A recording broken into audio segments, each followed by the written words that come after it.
This is the Dollemore Daily, and I'm Jesse Dollemore. Little Lauren Boebert is in full retreat right now, fleeing for her political life in fear of Hollywood, specifically Ryan Reynolds, the funny guy who plays Deadpool in the movies.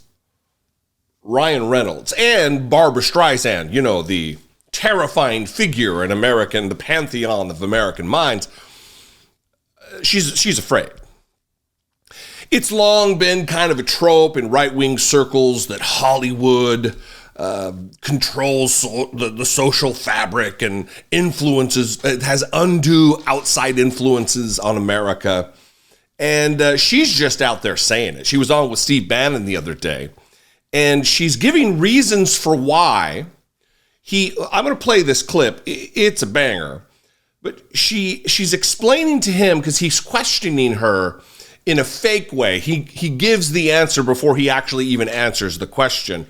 But he's given her an opportunity to rebut some of the criticisms that have been put her way, justifiably so, by both the right and the left, about leaving her district in the lurch, abandoning her district, effectively turning it over to a Democrat when the House of Representatives is in desperate need of every single Republican seat they can have, because they lost George Santos. Kevin McCarthy surrendered. He quit. He's no longer there. So they need everybody, all hands on deck for Republicans in the House of Representatives. Absolutely. So she's explaining to Steve Bannon about why she's leaving the 3rd district to go run in a district she doesn't even live in. Apparently in Colorado, you can represent a district in which you do not reside. Whatever.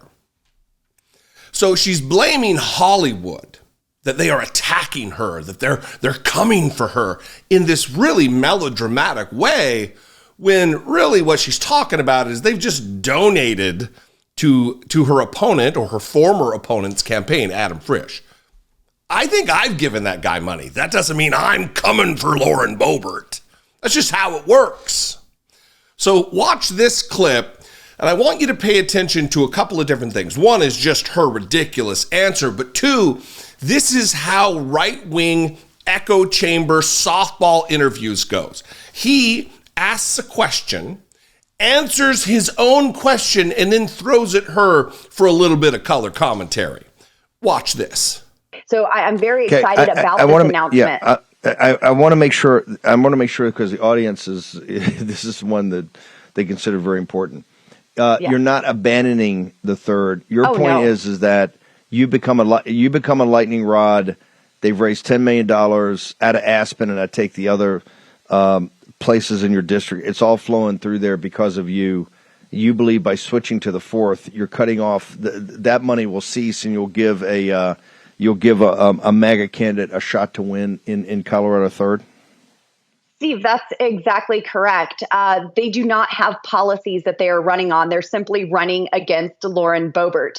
And it's not just Aspen that the money is coming from. It's coming from Hollywood. When you have Barbra Streisand coming in and donating to the Democrat, when you have Ryan Reynolds coming in and donating to the Democrat, it shows you that Hollywood is trying to buy their way into Congress. You have George Soros and his dark money groups that have already spent $2 million in a non-election year in Colorado's 3rd district. And so this cuts that funding that they're receiving now and gives an opportunity for conservatives to have a stronger presence in Colorado. So I'm not abandoning my district. I love Colorado's 3rd district and will continue to fight for each and every person who's in the district. And like I said, these are bordering districts. They neighbor one another. They are very similar in many ways when it comes to natural resources, agriculture, farming, ranching. But also, I didn't file articles of impeachment just for Colorado's 3rd district. I did that for the entire nation.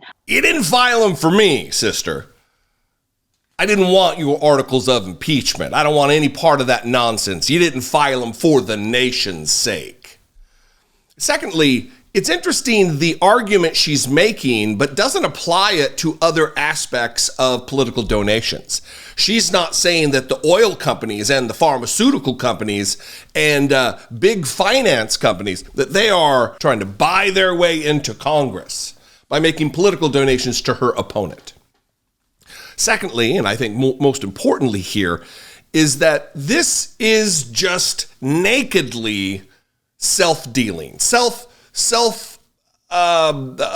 betterment. She's looking out for herself. She does not care about the outcome of the election in the third. She does not care about the well-being of those constituents there. Otherwise, she'd stick around. Oh, well, the other district, it's ultimately the same district. It's not. Otherwise, it would be called something different. The third district is one geographic area. The fourth district is another. You won't be representing the third congressional district anymore, Lauren, and I think you know that. And I hope the constituents in the third know that. That when you have a veterans issue, there was a time when I was needing help with an issue personally with the VA healthcare system, and I called my congressman. At the time, a radical freak in Congress named Dana Rohrabacher, but every office has a Veterans Affairs, someone you deal with. Is she contending she's going to be taking calls for Veterans Affairs and a host of other constituent-related issues for the third? She's still going to represent them. I'm going to fight for them. I'm going to take care of them. No, you're not. You're there for you. You are there for the chaos that you can create in Congress. You're there for the betterment of yourself, for the financial enrichment of yourself, like every other Republican. This is about what kind of headlines that you can create, what kind of nonsense you can performatively take part in with your former, now frenemy, Marjorie Taylor Greene. But this is now part and parcel, pattern and practice, standard operating procedure for Republicans. They are agents of chaos, but also performative clowns. Politics has not become an act of service, but an act of reality TV.